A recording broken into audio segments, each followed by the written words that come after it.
Last year, I asked you on my community page if you had any questions for me. My thought was to do a Q&A video on my birthday, which is January 3rd.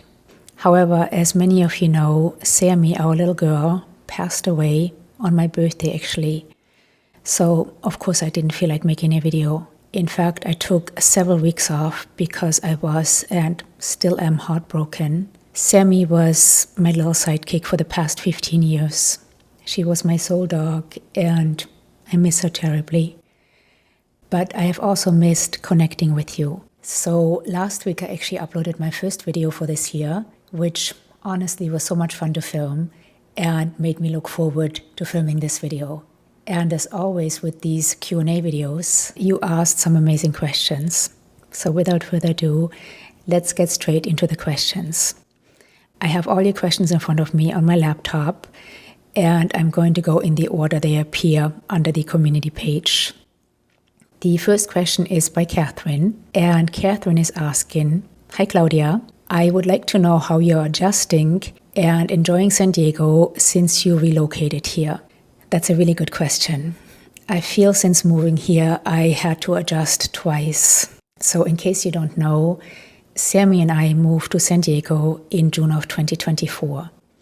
My husband is currently stationed in Africa, and we couldn't join him. So when I knew that I couldn't join my husband in Africa, I always said, I'm so glad I have Sammy. So Sammy and I moved here in June, and we started exploring the city. But then Sammy needed surgery, and she never quite recovered from that surgery. So it was a lot of taking Sammy to the vet, taking her to the hospital. I took her to a few holistic vets trying to find alternative treatments. So it was a lot of taking care of Sammy, which I didn't mind at all. But since losing her, I feel I have to adjust all over again, living without Sammy and exploring the city without her. It's a bit different exploring a place without a furry friend. Luckily, since living here, I have met some wonderful people. And since Sammy passed away, I have been able to spend some more time with these people, which has been really great. And I am looking forward to seeing some other parts of San Diego I have not seen. Because at this point, honestly, I can't say I'm in love with San Diego. I'm not a city person, and we live right downtown. We live in a beautiful condo. In fact, I did a little home tour. If you have not seen that video, I will link it down below. But my husband purchased this condo when he was stationed here in the early 2000s, and it is right downtown. I'm not a city person, so far I can't say I'm in love with San Diego, but hopefully I will get to see some other aspects of San Diego that will make me fall in love with the place. The next question, I'm going to have to put my glasses on for this one, is by Naded3909, and it is actually in German, but I will read the translation. "Hello Claudia, I would like to know the following things. Which non-surgical procedures would you say have benefited you the most? Skin, hair, and body. Also, which at-home devices do you recommend or are a must-have, indispensable over the last few years? And then lastly, same question for active products for skin, hair, and body."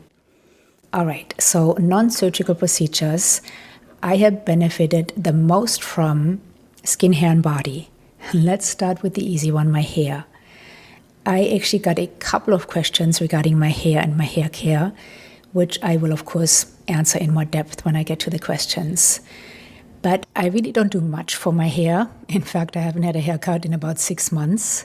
But the one sort of procedure I do for my hair is that I microneedle my scalp once a week using the Calism Advanced Hair Care System. I have talked about the Calism Advanced Hair Care System in several videos. It is fantastic. If you want to learn more about it, I will leave those videos down below. Regarding the body, of course, I work out, I lift weights, and in the last year, I have gotten even more serious about lifting weights because we are learning more and more now about the importance of muscle, especially as we are getting older. So that is something I have done. I have upped my weight workouts as well as the weight I'm lifting. I don't really do any procedures on my body. I don't microneedle the skin on my body or anything like that. but I have gotten more serious about skincare on my body. I used to be a sun worshipper, and I can really see the damage now on my skin. So for maybe the past 3 to 4 months, I have gotten a bit more serious about skincare on my body.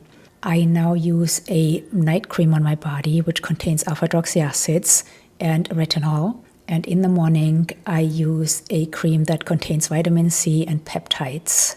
And then I also either wear sunscreen or cover up. And I have to say, since taking better care of the skin on my body, I can already see a difference. I could see a difference within the first 4 weeks because the skin on my body was in such poor shape. And then regarding the skin on my face, I would say definitely microneedling. I have microneedled for about 16 years now, and it has made a huge difference in the health and quality of my skin. Like I said, I used to be a sun worshipper, so the skin on my face was just as bad in shape as the skin on my body. But I started taking care of the skin on my face a bit sooner than the skin on my body, as far as wearing sunscreen and again, microneedling. And when I started microneedling, within about 6 months or so, I could see a difference. I used to have paper thin skin. I've talked about this before. A very good friend of mine is an esthetician. And in my 20s, she would give me facials. And when she would give me extractions, my skin would lift off. That's how thin it was. And when I see my friend now, she just is at awe every time. She says, Claudie, your skin is so much healthier now than it was in your 20s. And I think a lot of that is from microneedling. Of course, sunscreen, retin A. So getting into the active ingredients for the skin, sunscreen, retin A, I would say aside from microneedling is what has made a huge difference as far as the health and appearance of my skin on my face. Now, my neck and my chest, I consider my body, and unfortunately, I neglected that part for the longest time as well. So even though I started microneedling 16 years ago, I only did my face, not my neck and my chest. Same with sunscreen. I started wearing sunscreen about a decade ago, but only on my face, not my neck, chest, and the rest of my body. So that is why there is quite a difference in the health and appearance of my skin between my face, my neck, my chest, and the rest of my body. And then I think I answered this question. Oh, sorry, what at-home devices would I recommend? So aside from a good microneedling device, it doesn't have to be a electric microneedling device. It can be a derma roller as long as it is used correctly. In fact, the first probably 10 years when I used to microneedle, I used a derma roller and I got great results. I also am a big fan of red light therapy. I have several red light therapy devices, but I don't really favor one or the other. It just depends on what's easier to use. And then I'm also a big fan of microcurrent. Currently, I use and love the Ziip. And then the last device I've seen a huge difference with, not just as far as appearance, but also I used to be a tooth grinder and I have ruined all my teeth. Most of my teeth are fake and they are crowns, implants, and veneers because I've ruined my teeth from grinding. But a couple of years ago, it's probably about 3 or 4 years ago now, I started using the Oral Lift. Not only did the Oral Lift bring my face back to more youthful proportions, because when we are younger, we have what is called the triangle of youth. So our face is wider here and then narrows towards the bottom. But as we age, that reverses. We get wider here and more narrow here. So as you can see in my before pictures, the Oral Lift really brought my face back to more youthful proportions, brought back that triangle of youth. But it also taught me to not grind my teeth, which is huge because now that I have invested quite a bit of money in my teeth, I want them to, of course, last. So these are the at-home devices that I have really been enjoying and have seen a difference from. The next question is why I'm going to have to put my glasses on again.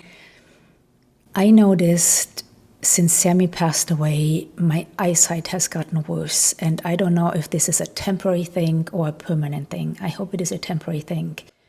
If you have gone through loss and grief and you've experienced something similar like that, please share it down below. I would like to know if that is something that happens and goes away, but I need my glasses much more often now. The next question is by Holly James Lawson. And Holly is asking, I would love to hear how you use your full body red light panel. I got one for Christmas and I'm still figuring out how often to use it, which settings to use, how far to stand from it, etc.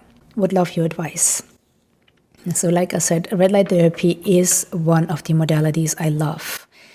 And I do have different red light therapy devices, and one of them is a full body panel. When I use my panel, what I personally do is I stand pretty close in front of it, maybe about this far away from it. This is what I personally do.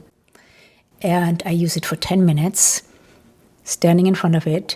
If I have 20 minutes, I will do 10 minutes from the front and 10 minutes from the back. And then regarding duration and settings, personally, I like to combine red and infrared. And ideally, I use it daily. If any of you have a full body panel and you want to share how you use it, please share down below. The next question is from Mberne N8F. He or she is asking, hi Claudia, what procedures did you have this year? So this was last year, 2024. And will you have any in this new year? So last year, I didn't have any procedures. I would have loved, if we had still lived in Paris, to get a maintenance session of Lanluma. And if you don't know what Lanluma is, I made several videos on it. I will link them down below.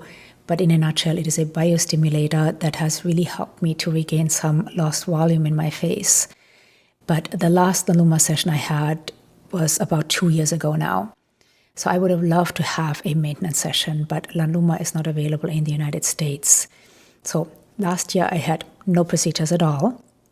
And then this year, I just started having some BBL treatments because so many of you asked me what you can do for broken capillaries. So I figured I give BBL a try, and I'm documenting it, and I will make a video on it. So that's the first procedure I've had so far this year. I've had 2 BBL sessions, and I'm planning to have another one, and then I will make a video on it. And then I'm also thinking about, I haven't decided, but I'm thinking about trying Renuva. Now Renuva, just like Sculptra and Lanluma, is also a biostimulator. But instead of stimulating the body's own collagen production, it stimulates the body to produce fat. So it sounds quite promising, especially since as we age, many of us experience fat loss in the face.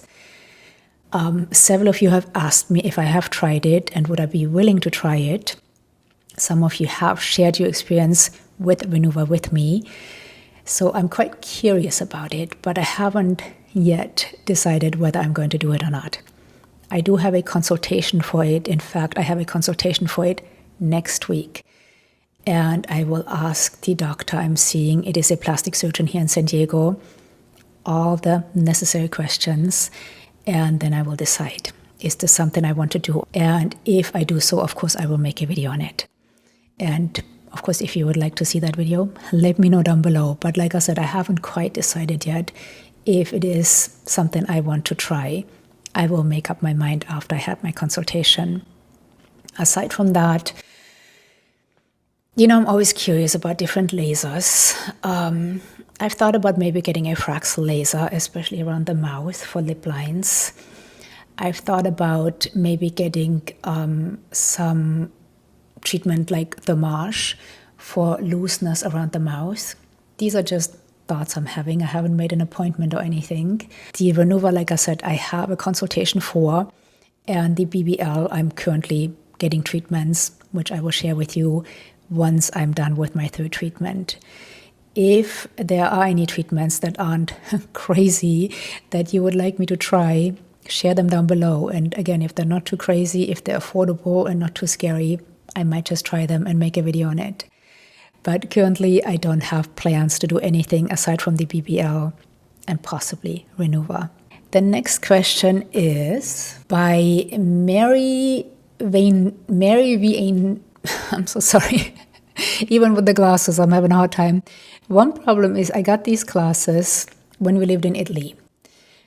I feel the lenses are still good, but my lashes, since I've been using the Revive Lash and Brow Serum, my lashes have gotten so long, you can see they bump into my glasses. So I have to put my glasses further down, which messes with my vision. But first world problems.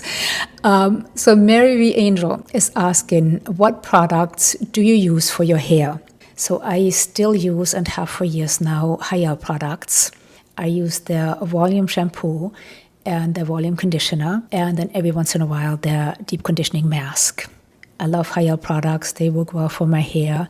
They smell lovely. And I had the founder of Hyal on my channel several times. I will link some videos down below. He's a lovely human being. And then aside from the Colorsome Advanced Hair Care System, which I talked about earlier, every couple of weeks or so I use a clarifying shampoo by Anna Blue.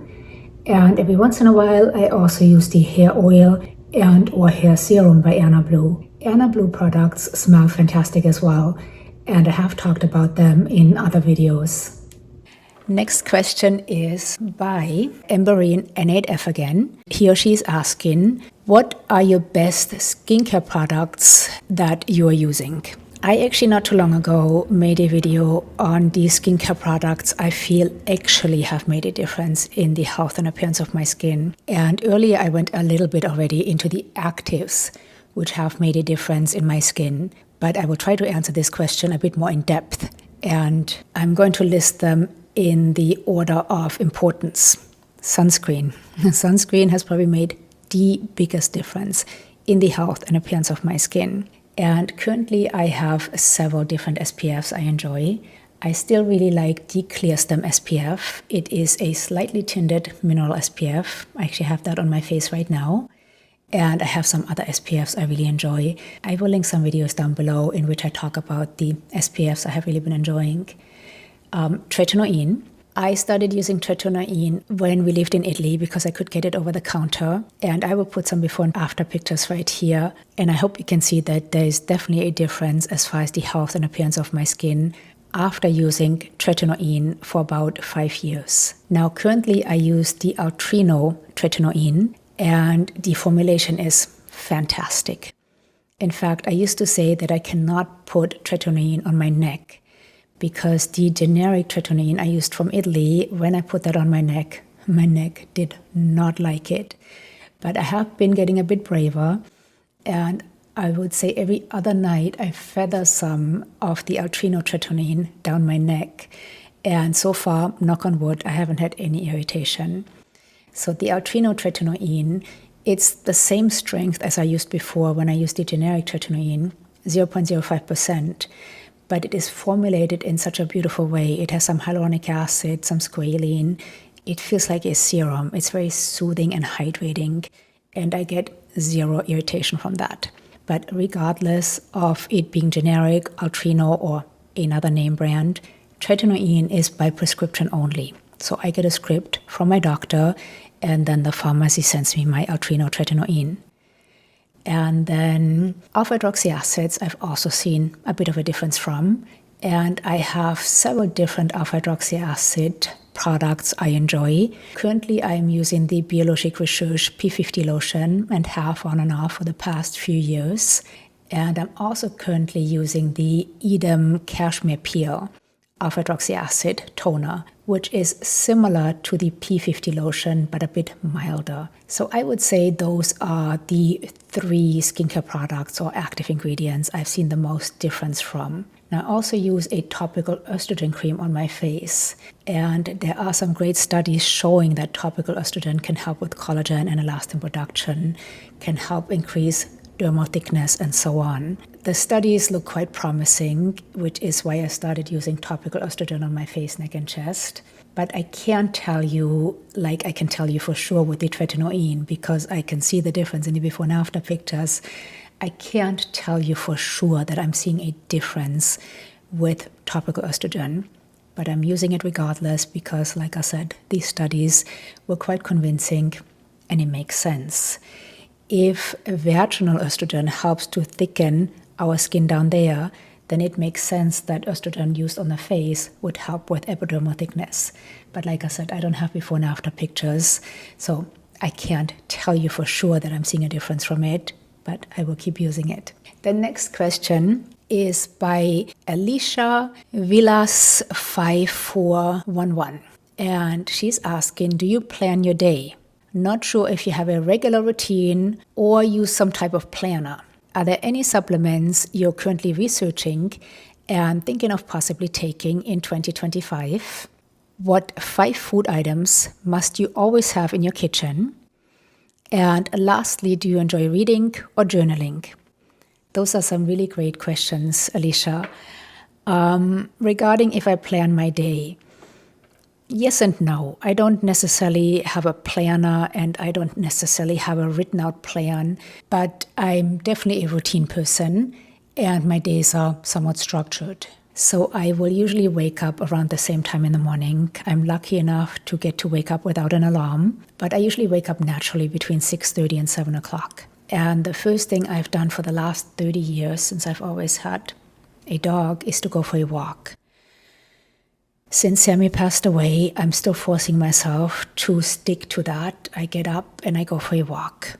Once I come back, I work out. And my workouts are somewhat planned. I do have certain days on which I lift weights and days where I do cardio. And then it just depends on what's happening. If I make a video, usually I will shower, have breakfast, and then film a video. And then on days I don't film, I either edit or do research for future videos.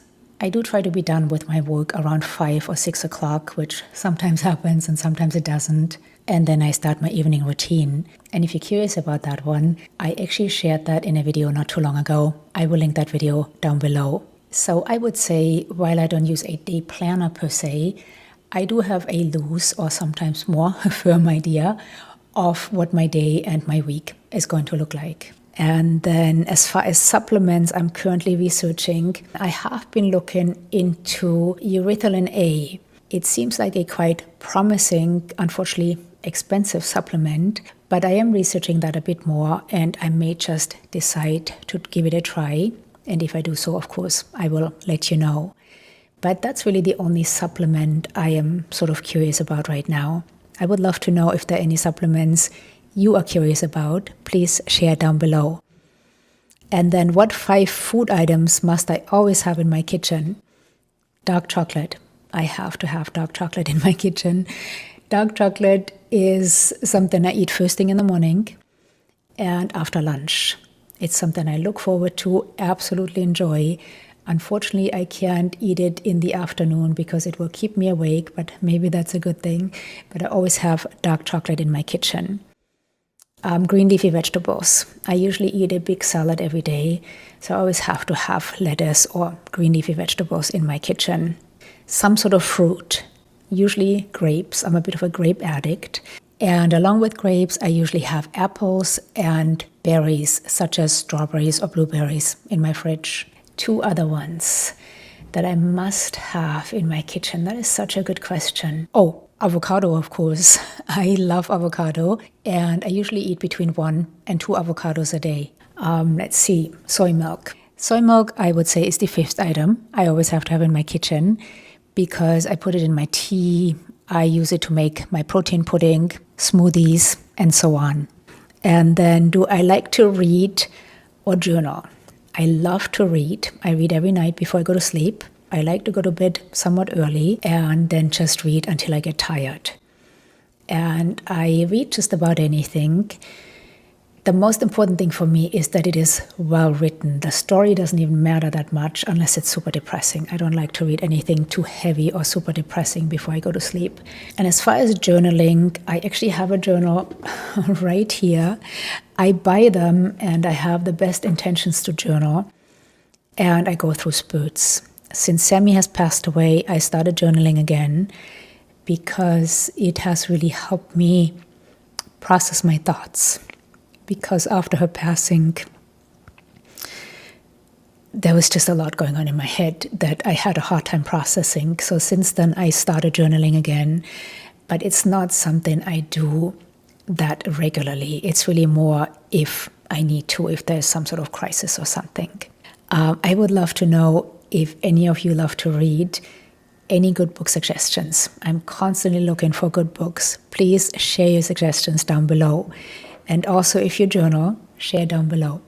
Let me know if that really helps you and what your process with that is. Next question is by Catherine DiMaggio, 8282. Catherine is asking, of all the places you have lived, what is your favorite and why? Where do you hope to retire? That is such a good question. It's such a good question. So we have lived, by myself, I have lived in Germany. I have lived in Los Angeles and I've lived in Monterey. And then my husband and I have lived in Hawaii, in Monterey together as well, but in Hawaii, in Paris, in Naples, in Norfolk, Virginia, just short term. We've also lived, I can't think of it right now. I will put it right here. That was when we first got married, and it was only for 6 months, but I will put it right here. And now I'm living in San Diego. I think Monterey still has my heart. I lived in Monterey for 20-something years. And it's just a beautiful place. Monterey, California, if you haven't been, it is absolutely gorgeous. It's between, let's say, San Francisco and Los Angeles. It is stunning. It's sort of a little bubble in the sense that it doesn't seem to get affected as badly as other places. If I look around here, downtown San Diego, there is a lot of homelessness, a lot of drug abuse, those sort of things. And I think most bigger cities have gotten that way a bit. We went back to Monterey just before we came to just right after we came to San Diego last year. We did a little road trip. We went to Portland, we went to Oregon, we went back to Monterey, and then we went to the East Coast. And I was a bit shocked to see the state of some of the places we went to. Portland, to me, was very depressing. Lots of homelessness, lots of drug abuse. And then we went to Monterey, and it was just actually we went to Monterey first because we went from San Diego then to Monterey. But it was just as if time had stood still. I hadn't been to Monterey in 10 years, and I thought for sure there would be some empty, buildings, some businesses that had gone out of business, especially through the pandemic. For sure I would see some homelessness and drug abuse. There was a bit of homelessness. I didn't see any drug abuse. Businesses that were there when I moved to Monterey in the 90s were still in business. And to me, that says something about a community. So Monterey still has my heart. I think it's a beautiful place. I have wonderful friends there. It's the place that has probably felt the most like home to me. And the problem is it's very expensive. My husband and I do talk about retiring there, but it has gotten so expensive. My husband is on Zillow, and he sends me pictures of houses all the time in all kinds of places of the world. But he sent me one from Monterey the other day from Seaside, which used to be a quite affordable part of town. And it was a teardown for $800,000. So I don't know if we can afford retiring in Monterey, but it is a place I could see retiring. Aside from Monterey, where I would like to retire, that's a really good question, and my husband and I talk about that a lot. My husband has been in the Navy for 20 years now, so he could technically retire after this tour. We might decide to do one more tour and then retire, but we have talked a lot about where would that be, and we talk a lot about maybe retiring in Europe. Now, I would not want to retire in Germany. While I am German, I was born and raised in Germany, and I lived there until I was 22, I never felt quite at home in Germany. And when I go to visit now, I can appreciate it for the beautiful, strong country it is. But I couldn't imagine living there. It just doesn't feel like home to me. But we've talked about maybe retiring in Portugal, maybe Italy, but who knows? I will keep you posted. Let's see.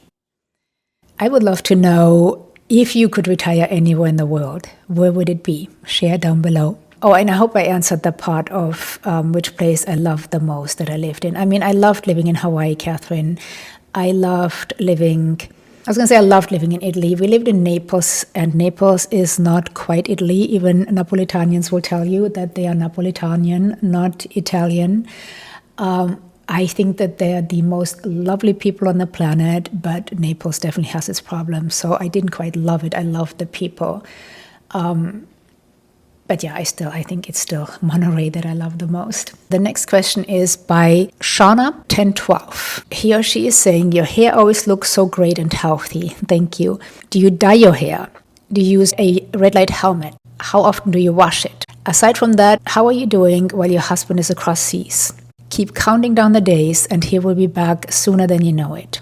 Love your channel and all the hard work and research you put in for us. Happy 56th birthday. Thank you so much. And thank you for that compliment. Like I said, I don't really do anything with my hair, which is probably why it looks healthy. I wash it every 2 to 3 days. And again, I use mostly Hayal products. I don't color my hair. If I live in a place, like when we lived in Paris in winter and there was really no sun, my hair gets quite dark, and you can see where it doesn't get sun, it's definitely darker. So when we lived in Paris, I got a few highlights just to lighten it up. If I live somewhere where it's really sunny, like when we lived in Hawaii, my hair will be almost white. It gets that blonde. I am getting a few gray hairs now. I've just noticed that. And I get them like right here. They stick up like antennas, and I'll just pluck them out.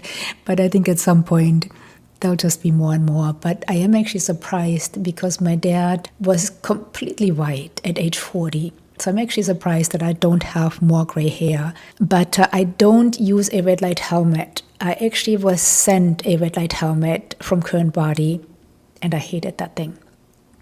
I'm a big fan of red light therapy, and I definitely think it can be quite beneficial for hair growth. But that particular helmet is the only one I tried, and it came with a headset so you could hook it up to Bluetooth. And I wore it maybe 3 times, and every time I did, my hair got tangled up in that headset, and I ripped out so much hair that I said, forget it, and I stopped using it.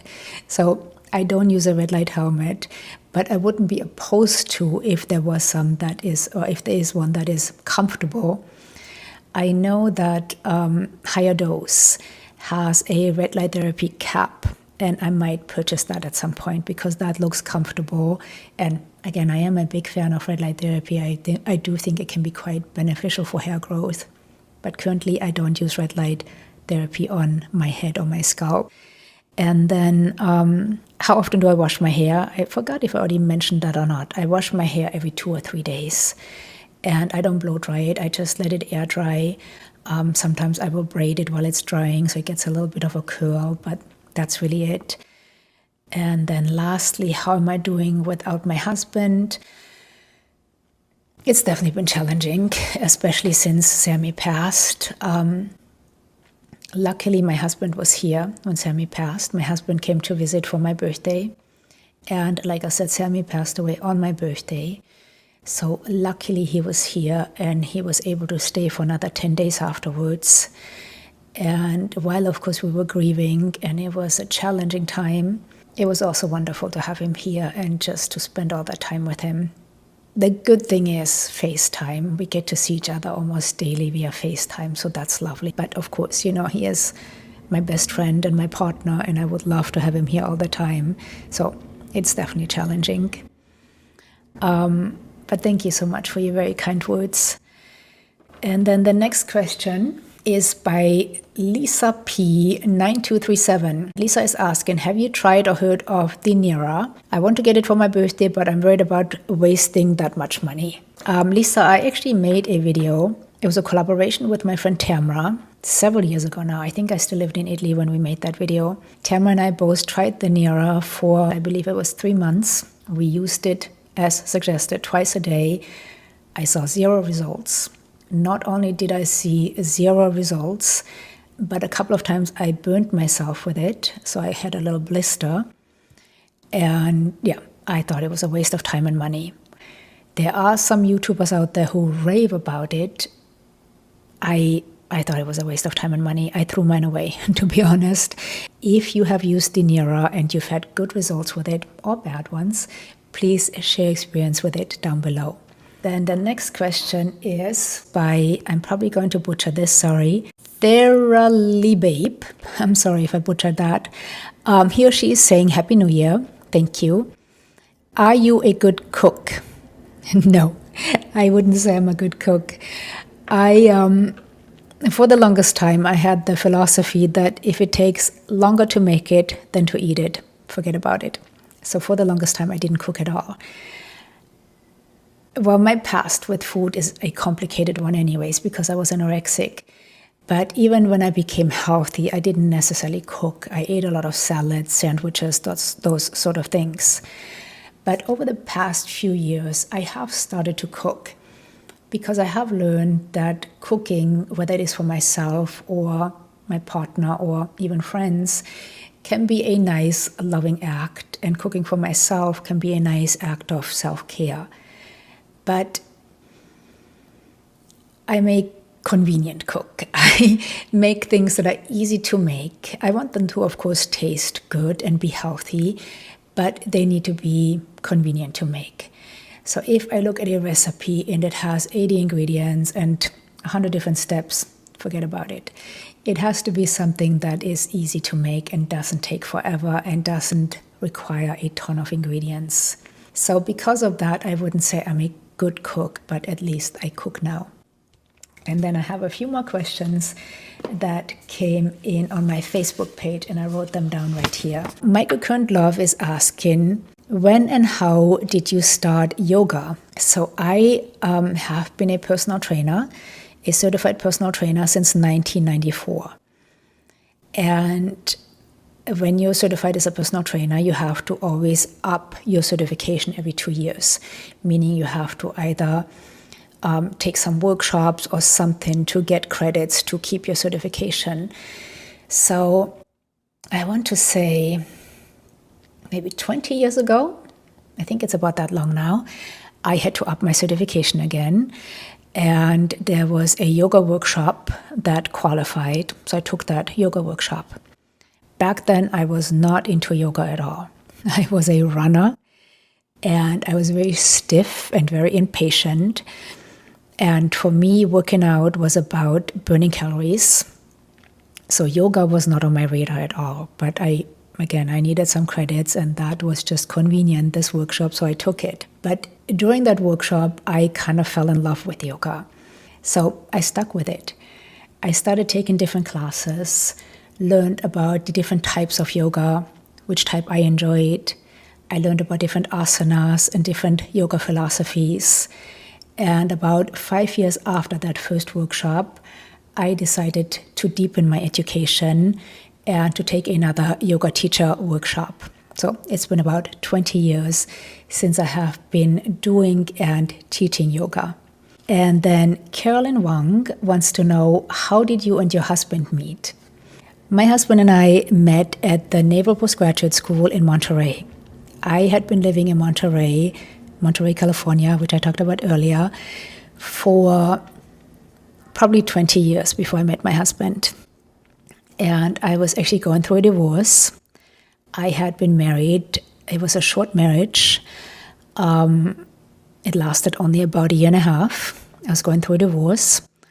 And I actually kind of thought I was done with men. I thought, I'm happy with my life. I had Sammy at the time. I was happy in my work. I had lots of friends. I was happy. And I really didn't think about dating. And I was teaching yoga at the Naval Postgraduate School, and Dan was one of my students. And while, of course, I noticed that he was cute, he would actually always come a bit early before class started and roll his mat out right next to my mat. So while I noticed that he was cute, when I teach, I'm in teacher mode. I didn't look at him as an attractive male. He was just one of my students. But then one day I noticed him outside of class at the gym. He was doing a kettlebell workout with a friend of his.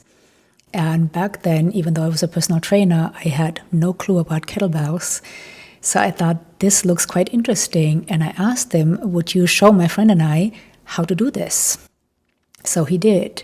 He took us into a little room and showed us how to use kettlebells.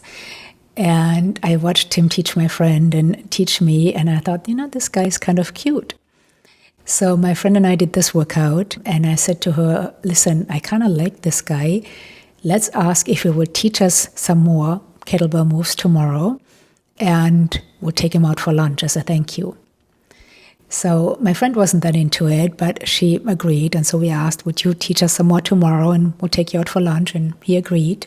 Well, the next morning I woke up and I lived in a place similar to this. It had, instead of a staircase, it had a little ladder I had to go down. It was a converted barn that I lived in. I could barely get down the ladder. I was so sore, sitting on the couch hurt. And I remember calling my friend saying, I really want to see this guy again. I want to have lunch with him. So we have to do another workout, but I can barely move. And she said, I feel the same way. I can't do it. I can't move. But I convinced her to come with me. We did another workout. We took Dan for lunch afterwards. And my friend left after lunch. And Dan and I walked through town and talked for a couple of hours. And at the end of our walk, he said, can I have your phone? And he put his number in. So that's how we met. And then Beth McKay is asking, do you have brothers and sisters? I have an older sister. My sister Daniela is 2.5 years older than I. Unfortunately, we're not very close. I have my best girlfriend in Germany, Bernadette, who I have known since first grade. She feels much more like my sister than my real sister. But yes, I do have one sister, and that's it. And then the last question I have is from Vicky. Vicky is asking the best way to add volume to the face without having to resort to biostimulators. So as I mentioned at the beginning of this video, I did have biostimulators injected into my face several years ago, and I made a couple of videos on that. I will link all of those down below. But back then I decided to go that route because I had lost a lot of facial volume and I looked quite gaunt. And for me personally, it made a huge difference. I did try some more natural remedies. I tried Adipo, which is a topical that promises to help replace facial fat. I saw very subtle results from that. I also tried Volufiline. I noticed zero difference from Volufiline. Volufiline is another topical ingredient that promises to help with lost facial fat. I noticed zero difference with that. So personally, I don't have great experiences with a topical product. For me, because I was so gaunt, a biostimulator such as Lanuma or Sculptra, unfortunately Sculptra didn't do much for me, but Lanuma did the trick. That made all the difference. But I would say if you just have a little bit of volume loss, maybe under the eyes or something like that, then trying a topical product like that might actually make a difference. But if you are as gaunt as I was, and I will put a picture right here to show you, then I don't think any topical product is going to touch that. Now, of course, when I looked that gaunt, I got quite a few nasty comments. And a lot of people told me to eat a hamburger, eat something, girl, eat. It was a lot of those comments. Yes, maybe would I have gained 50 pounds. My face would have eventually have filled in. But then I would have been not necessarily obese, but overweight. And I chose my heart health over the look of my face. So while, of course, if somebody is underweight and that's why they have lost facial volume, eating and getting back to a normal weight could be beneficial. If someone is at a good weight and has lost facial volume, I don't think eating more is the solution because, again, I think heart health is a bit more important than our facial appearance. So, unfortunately, Vicky, I don't have much to suggest as far as not resorting to biostimulators because that's the route I eventually went and that is the route that helped me. I can understand not wanting to go that route. And Vicky actually went on to say that she's not against biostimulators, but that they are quite expensive and she can't afford it. And I can completely understand that. I spent a lot of money on these biostimulators. And as I mentioned earlier, I am playing with the thought of trying Renuva, and Renuva is even more expensive. Now, it is supposed to last longer, and I'm hoping if I decide to go that route that I won't need a lot. But yeah, all of these treatments are expensive, so I can completely understand not wanting to resort to any of them. But I don't think we're quite there with topicals. Now, I mentioned earlier that I use the Ziip, which is a microcurrent device, and the Ziip has a plumping program, which I use almost daily. And I do think that it makes a subtle difference. But again, the way my face looked before, as gaunt as I looked before, I could have zipped all day, it wouldn't have done anything. So I think those sort of things, the topicals that we have, like Adipo or maybe even Volufiline, which seems to work for some, something like the plumping program on the Ziip can help if one has just slight volume loss. But if one has extreme volume loss, I don't think anything like that is going to touch it, unfortunately. So these are all the questions I got from you. They were some really amazing questions. Thank you so much for asking them. If you have any more questions, of course, please leave them down below. I always love to hear from you. I really have missed connecting with you. And while, as I mentioned earlier, I'm still quite heartbroken, I do want to get back to filming regularly again, because connecting with you in the comments, via email, on Facebook, it really means the world to me. You are the best community on YouTube, and your lovely and thoughtful comments, and again, emails and comments on Facebook have really helped get me through this heartbreaking time. So thank you so much. Thank you for being so amazing. Thank you for all your love and support, for being here, for asking these wonderful questions. Again, if you have any more, please leave them down below. And I will see you in my next video. Thank you so much. Bye.